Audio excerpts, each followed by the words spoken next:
Waktu saya menulis buku Bidadari Bumi pertama, ada selang beberapa waktu, kayak setahun 2 tahun kemudian, ada seseorang cerita sama saya, "Ustazah, alhamdulillah, makasih. Makasih Ustazah sudah menuliskan buku Bidadari Bumi." Saya bilang, "Kenapa gitu?" Dia bilang, "Teruslah menulis Ustazah. Saya karena baca buku Ustazah, saya bisa tidur." Saya nganggapnya kayak yang cuman bisa bikin tidur. Saya pikir bikin ibadahnya jadi hebat gitu kan. Saya pikir buku Ustazah sangat menginspirasi sehingga saya mendapatkan pencerahan. Tapi dia cuma bilangnya buku Ustazah bikin saya bisa tidur. Saya bilang, "Oh Ustazah jangan salah, saya nggak bisa tidur 15 tahun lamanya." Saya bilang, "Kenapa gitu?" Dia pun mulai bercerita. Dia bilang, "Saya Ustazah waktu itu 15 tahun lalu, seorang istri dengan 2 orang anak dan seorang suami yang bekerja dengan mapan di sebuah perusahaan yang terkemuka di Jakarta." Dia bilang, "Kami udah punya rumah di sebuah komplek, mapan lah secara duniawi, anak 2 lucu-lucu, yang 1 masih merangkang." Dia bilang, "Satu malam saya ada diundang pesta sama salah satu kawan saya. Saya bilang sama suami saya malam ini mau pergi pesta." Suami saya kayak keberatan gitu. Saya bilang, "Kamu jangan egois jadi orang. Kadang-kadang kamu kalau mau pergi sama teman-teman kamu saya izinin, kenapa giliran saya yang mau jalan kamu malah nggak bolehin gitu. Pokoknya saya mau pergi, jangan gitu jadi orang egois begitu, nggak boleh." Dia bilang, saya pun pergi dengan sepertinya suami yang sedang keberatan sama saya. Pesta dilaksanakan di sebuah restoran mewah. Dia bilang, teman-teman saya mulai bubar jam 9, setengah 10. Saya pikir biarin sekalian suami saya biar tahu rasa, susah kan jagain anak 2. Saya sengaja nggak pulang-pulang. Sampai di atas jam 10, setengah 11-an baru saya setir mobil pulang ke rumah. Waktu saya masuk komplek, saya lihat kenapa itu rame sekali. Ada mobil pemadam kebakaran berjejer-jejer. Saya panik, saya pikir siapa yang rumahnya kebakaran, dan saya pingsan ketika saya menemukan ternyata yang kebakaran, hangus, kebakar semuanya adalah rumah kami. Saya pingsan, bangun-bangun saya di rumah sakit. Ketika saya sadarkan diri, saya berharap agar saya pingsan kembali tanpa pernah terbangun lagi. Ketika saya diberitahu bahwa suami saya meninggal dunia di kebakaran tersebut, anak saya yang pertama meninggal dunia, yang tersisa adalah anak saya yang merangkak dengan keadaan kulit yang sudah terbakar dengan luka bakar yang sampai membuat dia hidup dalam keadaan tidak normal, kayak ada kerusakan di jantung dan lain sebagainya. Dia bilang, sejak hari itu saya tak henti mengutuki diri. Saya selalu merasa bersalah, dihantui perasaan-perasaan yang tidak menyenangkan bertahun-tahun lamanya. Kami akhirnya memutuskan untuk pindah, saya dengan anak saya, di sebuah apartemen. Saya tidak bergaul dengan orang-orang. Dia bilang, anak saya sekarang Ustazah udah di usia 15-an tahun. Dia cantik sebenarnya, tapi memang kulitnya banyak kena luka-luka bakar itu. Dan juga anak saya tidak pasti apa yang dia maksudkan dengan tidak normal ya. Mungkin kayak bagian dalamnya atau apa. Tapi dia bilang secara kecerdasan anak saya ini Ustazah bahkan di atas rata-rata orang pada umumnya. Tapi saya malu dengan keadaan anak saya, sehingga akhirnya tiap kali saya melihatnya saya merasa bersalah atas kejadian 15 tahun yang silam. Karenanya saya jadi benci dengan anak saya sendiri. Saya tidak bolehkan anak saya ketemu semua orang. Dia sekolah homeschooling, gak punya temen, temennya di dunia maya saja. Dia bilang saya nggak bolehin dia ketemu sama siapapun. Saya nggak suka melihat dia dihina orang. Dan setiap saat itu terjadi, orang melihat anak saya dengan rasa kesian, saya kembali mengutuki diri sendiri. Saya setiap hari bekerja dan saya benci dengan musim liburan, sebab akan membuat saya tidak sibuk, tidak menyibukkan pikiran dengan pekerjaan, dan membuat saya harus sering-sering melihat anak saya tersebut. Dia bilang anak saya sering WhatsApp saya, sering kirim SMS waktu itu ya. Dia bilang mama jangan lupa makan.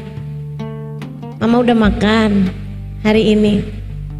Anak saya baik sekali Ustazah, tapi saya tak henti-henti membencinya.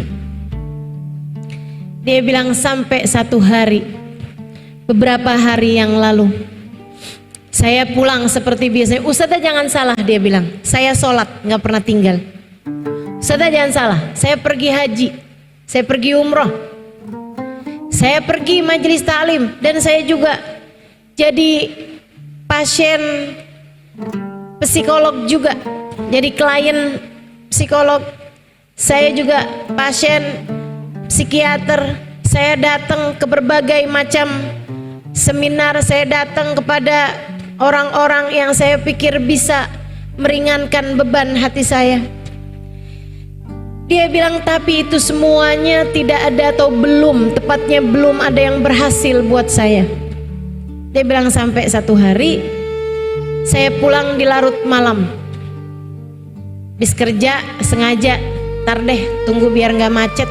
Saya pulang malam hari, juga tunggu biar anak saya tuh kayak udah tidur gitu. Jadi saya nggak harus lama-lama ngobrol sama anak saya. Dia bilang saya masuk, ada paketan di kamar, di rumah, di apartemen mereka. Saya liatin dari teman saya. Saya biarin aja, saya buka, isinya buku Bidadari Bumi, Halimah Lidrus. Siapa nih, nggak terkenal. Dia bilang saya pun pergi nemuin anak saya, secium keningnya, kayaknya dia udah tidur atau nggak tidur, saya nggak tahu. Dia bilang habis itu saya keluar, saya cari makanan, saya makan sedikit dari kulkas, kemudian saya pergi mandi, saya sholat isya. Habis itu saya buka televisi, nggak ada yang menarik. Saya buka bacaan-bacaan apaan, nggak ada yang menarik. Saya kemudian keingetan, buku yang tadi apa tuh? Saya pun mulai membacanya.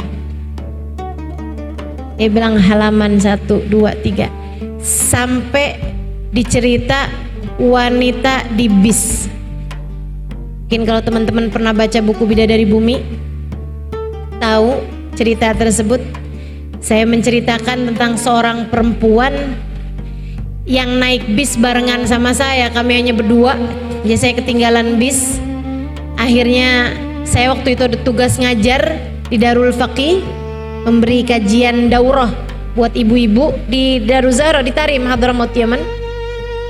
Saya ketinggalan bis karena saya mau nyelamatin jemuran saya dulu. Akhirnya saya ke sana, bisnya udah jalan. Saya telepon Darul Mustafa, minta dikirimin kendaraan. Yang datang bis yang tadi isinya 60 orang, saya sendirian naik di bis tersebut. Kan udah kosong, udah pada berangkat semua. Di tengah jalan ada perempuan berhentiin mobil, berhentiin bis tersebut, dia pun masuk. Seneng banget saya, ada temennya. Saya pun menyapa beliau, saya bilang assalamualaikum warahmatullahi wabarakatuh hababah. Waalaikumsalam warahmatullahi wabarakatuh ya bunai. La ilaha illallah, la ilaha illallah, la ilaha illallah, la ilaha illallah. Saya sebenarnya kepengen ngajakin ngobrol tapi lisannya sibuk berzikir la ilaha illallah, la ilaha illallah, la ilaha illallah, la ilaha illallah. Jadi saya nggak mau ganggu. Dia duduk di bangku depan deketnya pintu itu, saya duduk di belakangnya. Bis pun melaju dengan kencang. Tiba-tiba lagi bis kencang, ada anak lari lewat di jalanan, nyebrang jalanan. Bisnya takut nabrak tuh anak. Dia ngerem dengan sangat mendadak, membuat saya, waktu itu saya kurus, teman-teman saya sekalian, itu saya kepegangan sama itunya, sama pegangan depan itu aja kepala saya tuh terbentur sama bangku yang di depan saya. Sementara si ibu dua di depan saya itu, maksud seorang ibu yang ada di dua baris depan saya terjungkal, teman-teman saya sekalian, terjungkal, kepalanya terbanting, kemudian dia jatuh di tangganya bis tersebut itu. Dia kayaknya mau mempertahankan diri gitu ya, dia pegangannya bis tuh, ada tuh pegangan pintunya tuh, ternyata pegangannya itu ada besi yang menonjol sehingga masuk ke tangannya, berdarah-darah, dia lepaskan lagi, kebanting lagi. Ketika mobil berhenti, bis tersebut berhenti, perempuan tersebut dengan darah-darah di badannya karena berdarah-darah tangannya, pas ada di depan saya perempuan tersebut dengan mulut yang tersenyum dengan pandangan bahagia. Dia bilang alhamdulillah, makasih ya Allah, engkau begitu baik dan dermawan. Saya pas lihat dia senyum terus ngomong gitu, jangan-jangan ada yang kena sarafnya nih. Ada orang kesakitan kayak begitu, mestinya badannya pasti ngilu-ngilu, sakit-sakit, bentur-bentur berkali-kali teman-teman. Dan dia senyum lebar dengan dia bilang alhamdulillah, makasih ya Allah, makasih ya Allah, engkau begitu baik pada hamba-hambamu. Saya tanya dia, kef halak Hubabah, bagaimana kabarmu Hubabah? Dan dia bilang alhamdulillah, alhamdulillah, alhamdulillah, Rabbuna Karim, Allah Tuhan kita baik banget ya nak ya. Saya heran, dia nggak bilang ya udah sabar ya nak, nggak apa-apa kok misalnya gitu, enggak.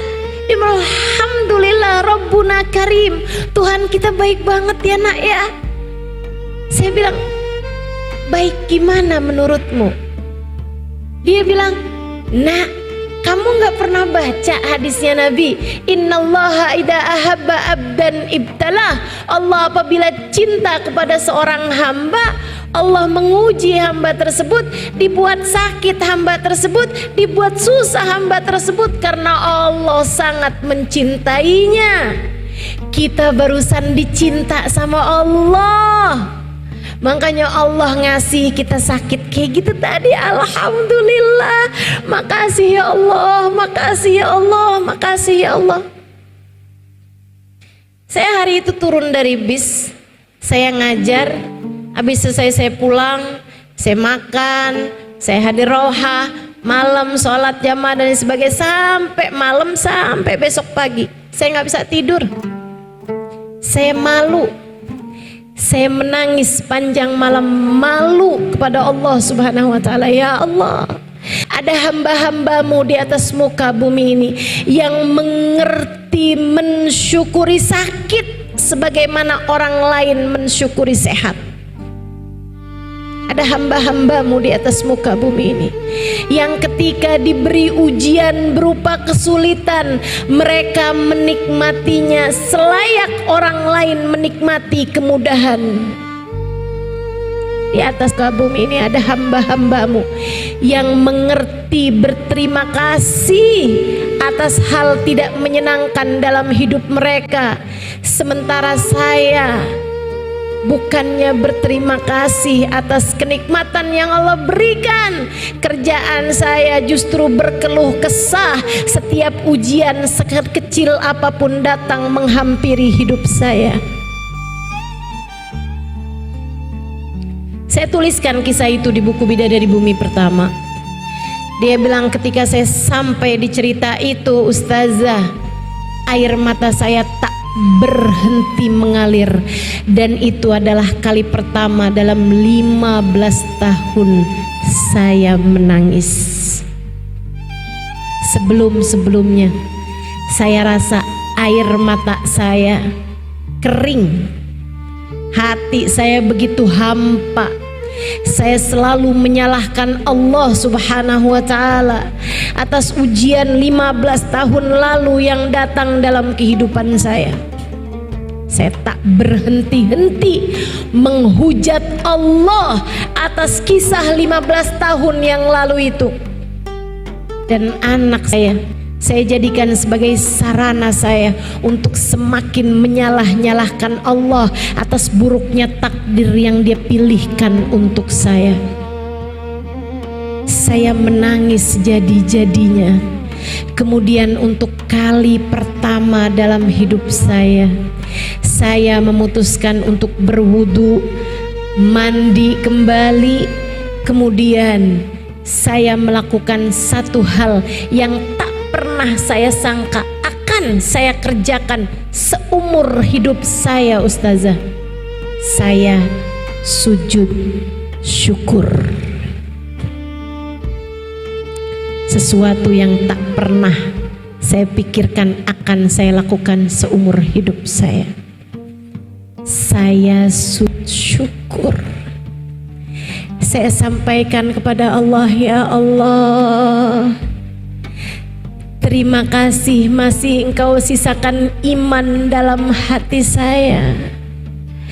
Terima kasih ya Allah, masih Engkau sisakan anak untuk saya. Terima kasih ya Allah, masih Engkau biarkan saya sholat menghadap kepadamu. Meski seburuk ini pemikiran saya tentang-Mu selama ini, ya Allah, terima kasih. Betapa tak pernah kurang-kurang sebenarnya Engkau memberikan kepada saya selama ini. Akan tetapi fokus saya tak pernah melihat kenikmatan demi kenikmatan yang Kau berikan pada saya, karena saya hanya fokus kepada satu ujian berat yang datang 15 tahun yang lalu itu. Maafkan saya ya Allah, mata hati saya telah terbutakan olehnya. Sesudah saya sujud syukur, saya kemudian menghampiri kamar anak saya. Saya memeluknya. Saya sampaikan padanya, "Nak, maafkan mama, maafkan mama. Maafkan mama selama ini telah meninggalkanmu. Maafkan mama, nak.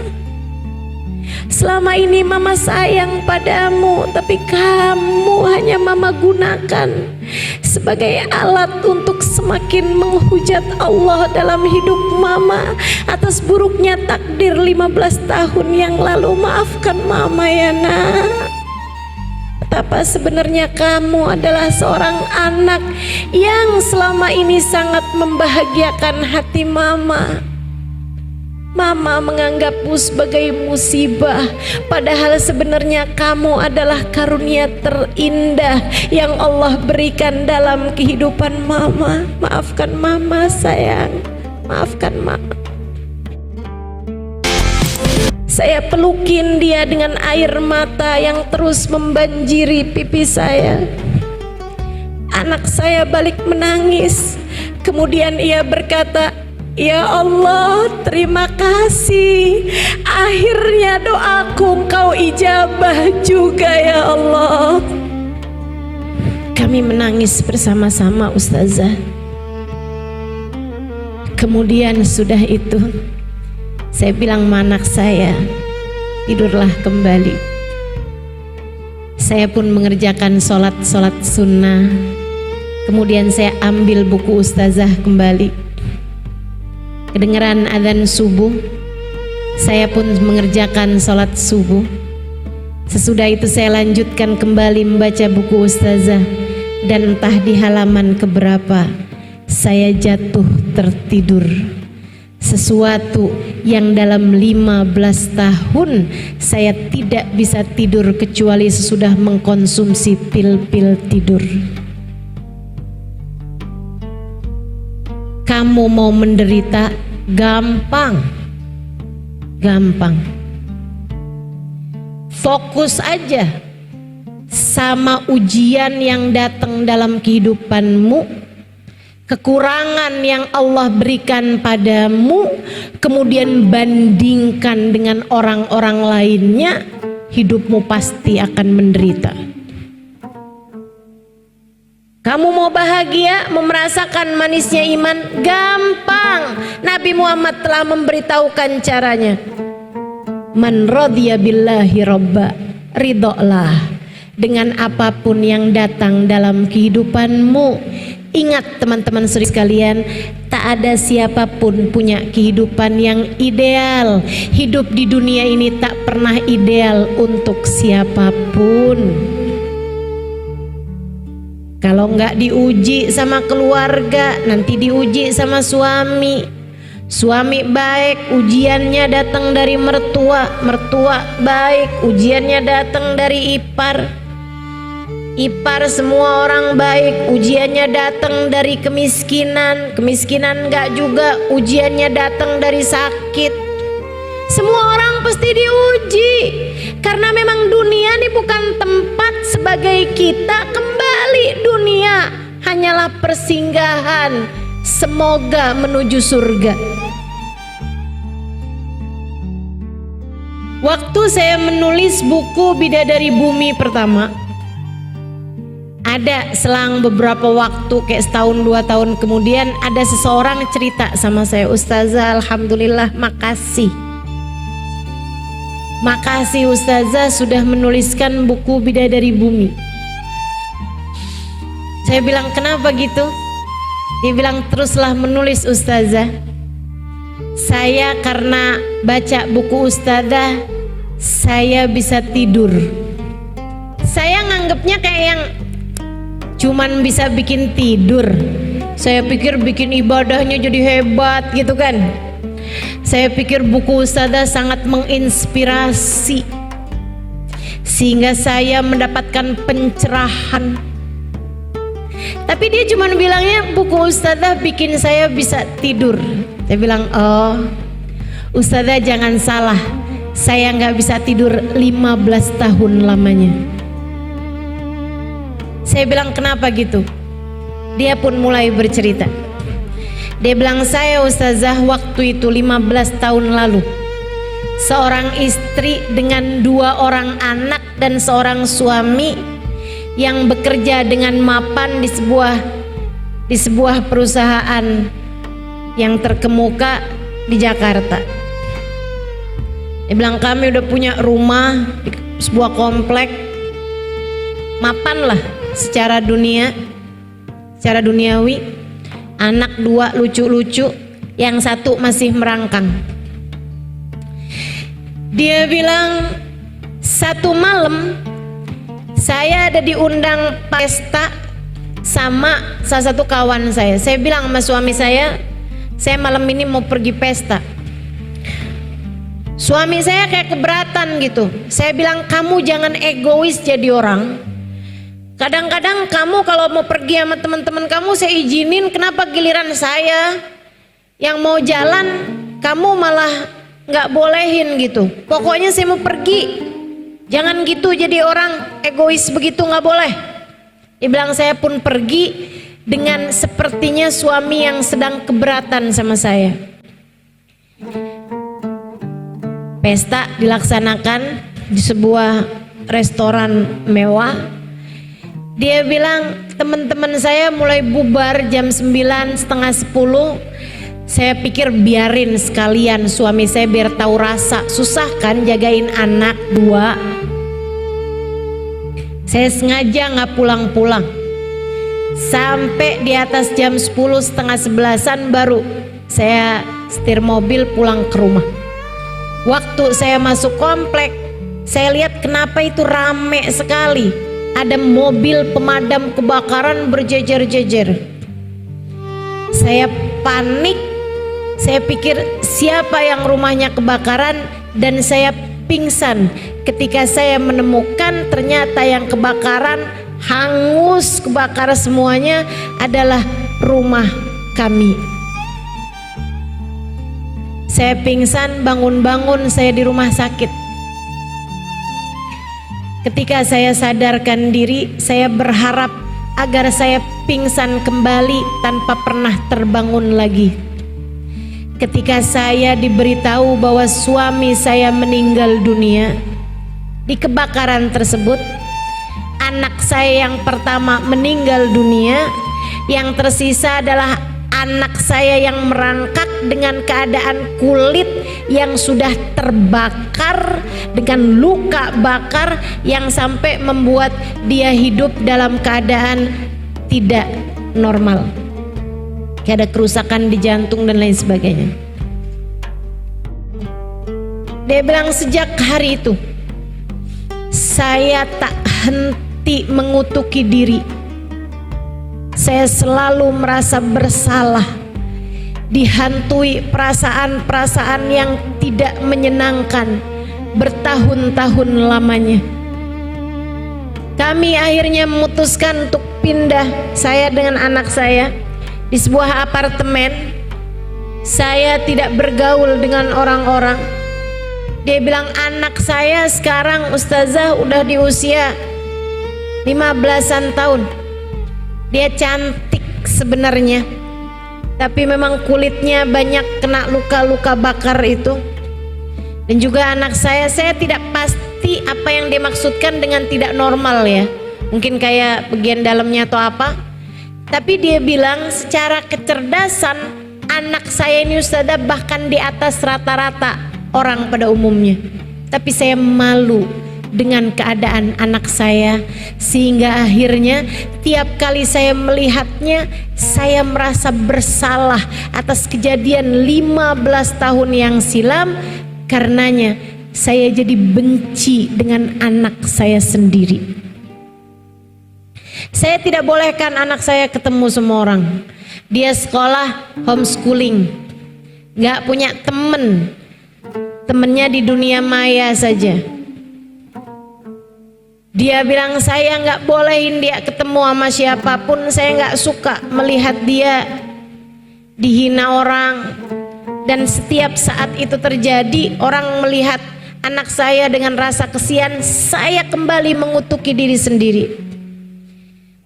Saya setiap hari bekerja dan saya benci dengan musim liburan,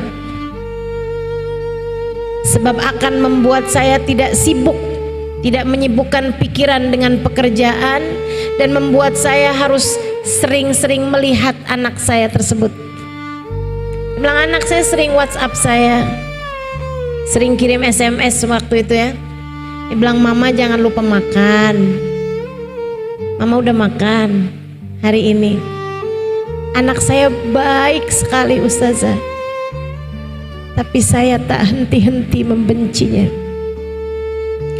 Dia bilang sampai satu hari, beberapa hari yang lalu, saya pulang seperti biasanya. Ustazah jangan salah, dia bilang, saya sholat gak pernah tinggal.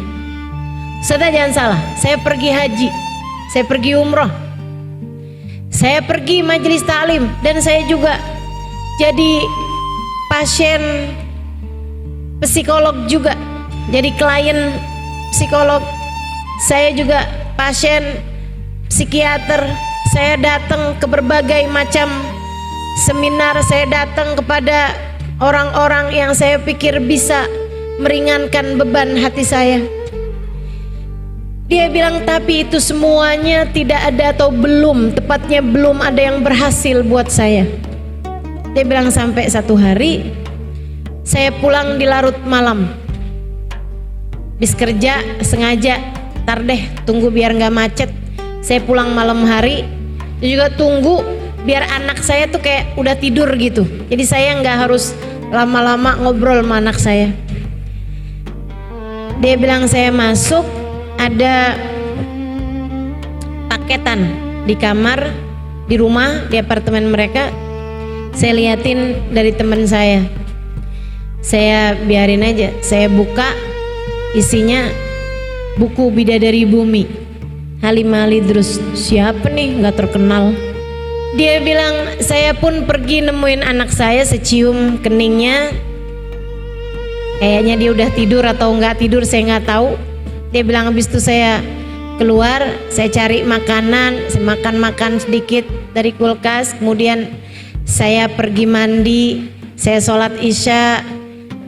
Habis itu saya buka televisi, nggak ada yang menarik. Saya buka bacaan-bacaan apaan, nggak ada yang menarik. Saya kemudian keingetan, buku yang tadi apa tuh?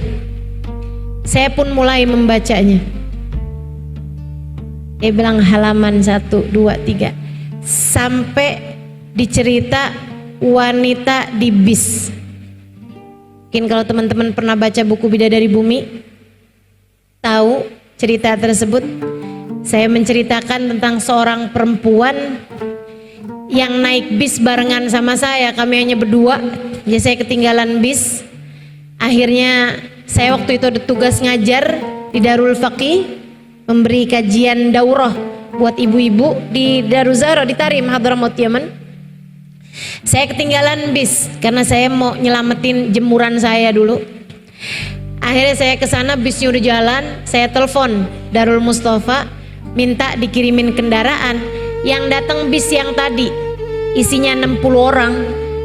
Saya sendirian naik di bis tersebut. Kan udah kosong, udah pada berangkat semua. Di tengah jalan ada perempuan berhentiin mobil, berhentiin bis tersebut, dia pun masuk. Seneng banget saya, ada temennya. Saya pun menyapa beliau, saya bilang assalamualaikum warahmatullahi wabarakatuh hababah. Waalaikumsalam warahmatullahi wabarakatuh ya bunai, la ilaha illallah, la ilaha illallah, la ilaha illallah, la ilaha.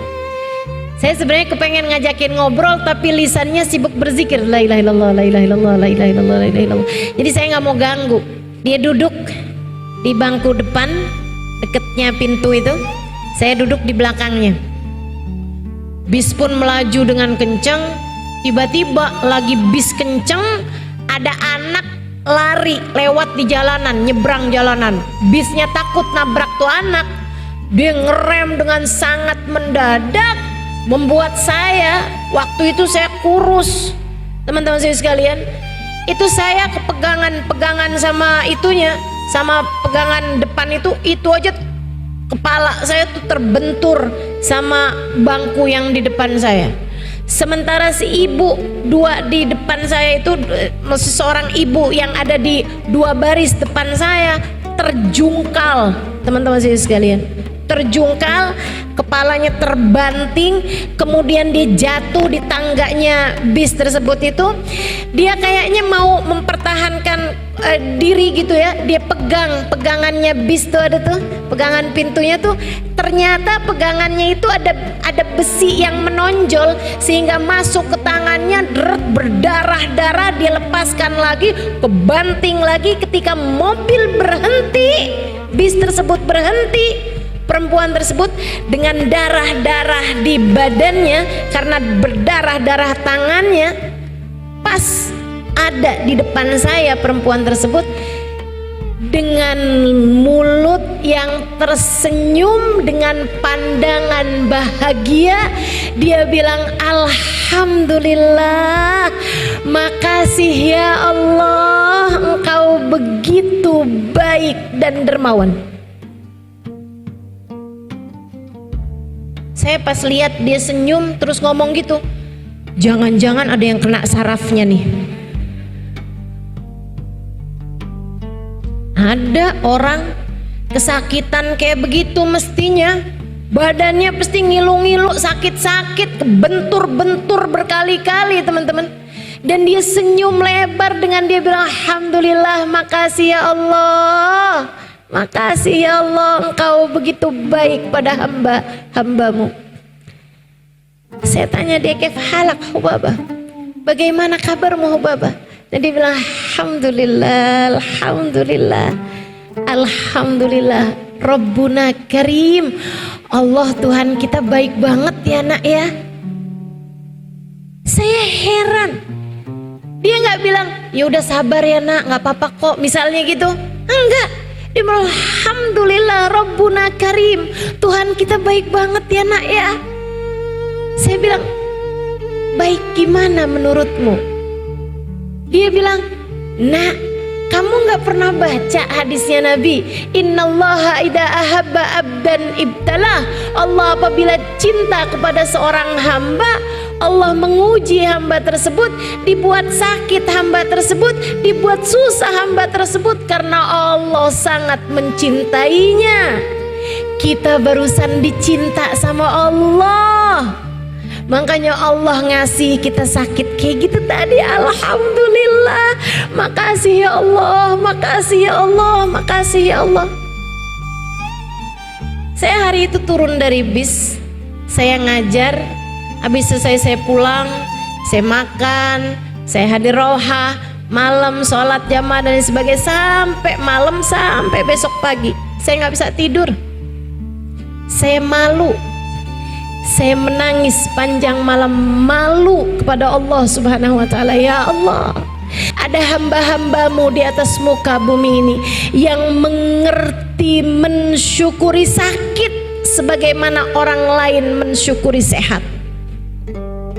Ada hamba-hambamu di atas muka bumi ini yang ketika diberi ujian berupa kesulitan, mereka menikmatinya selayak orang lain menikmati kemudahan. Di atas muka bumi ini ada hamba-hambamu yang mengerti berterima kasih atas hal tidak menyenangkan dalam hidup mereka, sementara saya bukannya berterima kasih atas kenikmatan yang Allah berikan, kerjaan saya justru berkeluh kesah setiap ujian sekecil apapun datang menghampiri hidup saya. Saya tuliskan kisah itu di buku Bidadari Bumi Pertama. Dia bilang, ketika saya sampai di cerita itu, Ustazah, air mata saya tak berhenti mengalir, dan itu adalah kali pertama dalam 15 tahun saya menangis. Sebelum-sebelumnya saya rasa air mata saya kering, hati saya begitu hampa. Saya selalu menyalahkan Allah Subhanahu wa ta'ala atas ujian 15 tahun lalu yang datang dalam kehidupan saya. Saya tak berhenti-henti menghujat Allah atas kisah 15 tahun yang lalu itu. Dan anak saya jadikan sebagai sarana saya untuk semakin menyalah-nyalahkan Allah atas buruknya takdir yang Dia pilihkan untuk saya. Saya menangis jadi-jadinya. Kemudian untuk kali pertama dalam hidup saya memutuskan untuk berwudu, mandi kembali. Kemudian saya melakukan satu hal yang tak pernah saya sangka akan saya kerjakan seumur hidup saya, Ustazah. Saya sujud syukur. Sesuatu yang tak pernah saya pikirkan akan saya lakukan seumur hidup saya. Saya sujud syukur. Saya sampaikan kepada Allah, ya Allah, terima kasih masih Engkau sisakan iman dalam hati saya. Terima kasih ya Allah, masih Engkau sisakan anak untuk saya. Terima kasih ya Allah, masih Engkau biarkan saya sholat menghadap kepadamu. Meski seburuk ini pemikiran saya tentang-Mu selama ini, ya Allah, terima kasih. Betapa tak pernah kurang-kurang sebenarnya Engkau memberikan kepada saya selama ini. Akan tetapi fokus saya tak pernah melihat kenikmatan demi kenikmatan yang Kau berikan pada saya, karena saya hanya fokus kepada satu ujian berat yang datang 15 tahun yang lalu itu. Maafkan saya ya Allah, mata hati saya telah terbutakan olehnya. Sesudah saya sujud syukur, saya kemudian menghampiri kamar anak saya. Saya memeluknya. Saya sampaikan padanya, "Nak, maafkan mama, maafkan mama.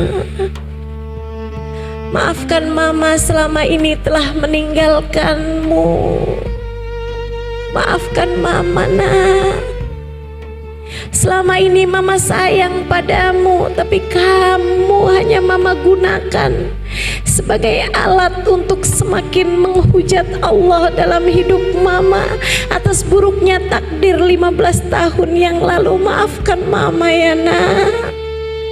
Betapa sebenarnya kamu adalah seorang anak yang selama ini sangat membahagiakan hati mama. Mama menganggapmu sebagai musibah, padahal sebenarnya kamu adalah karunia terindah yang Allah berikan dalam kehidupan mama. Maafkan mama sayang, maafkan mama." Saya pelukin dia dengan air mata yang terus membanjiri pipi saya. Anak saya balik menangis. Kemudian ia berkata, "Ya Allah, terima kasih. Akhirnya doaku Engkau ijabah juga ya Allah." Kami menangis bersama-sama Ustazah. Kemudian sudah itu, saya bilang sama anak saya, "Tidurlah kembali." Saya pun mengerjakan sholat sunnah. Kemudian saya ambil buku Ustazah kembali. Kedengaran adzan subuh, saya pun mengerjakan sholat subuh. Sesudah itu saya lanjutkan kembali membaca buku Ustazah. Dan entah di halaman keberapa, saya jatuh tertidur. Sesuatu yang dalam 15 tahun saya tidak bisa tidur kecuali sesudah mengkonsumsi pil-pil tidur. Kamu mau menderita gampang, gampang. Fokus aja sama ujian yang datang dalam kehidupanmu, kekurangan yang Allah berikan padamu, kemudian bandingkan dengan orang-orang lainnya, hidupmu pasti akan menderita. Kamu mau bahagia, mau merasakan manisnya iman, gampang. Nabi Muhammad telah memberitahukan caranya. Man radhiya billahi robba, ridholah dengan apapun yang datang dalam kehidupanmu. Ingat teman-teman saudara sekalian, tak ada siapapun punya kehidupan yang ideal. Hidup di dunia ini tak pernah ideal untuk siapapun. Kalau nggak diuji sama keluarga, nanti diuji sama suami. Suami baik, ujiannya datang dari mertua. Mertua baik, ujiannya datang dari ipar. Ipar semua orang baik, ujiannya datang dari kemiskinan. Kemiskinan nggak juga, ujiannya datang dari sakit. Semua orang pasti diuji, karena memang dunia ini bukan tempat sebagai kita kembali. Dunia hanyalah persinggahan, semoga menuju surga.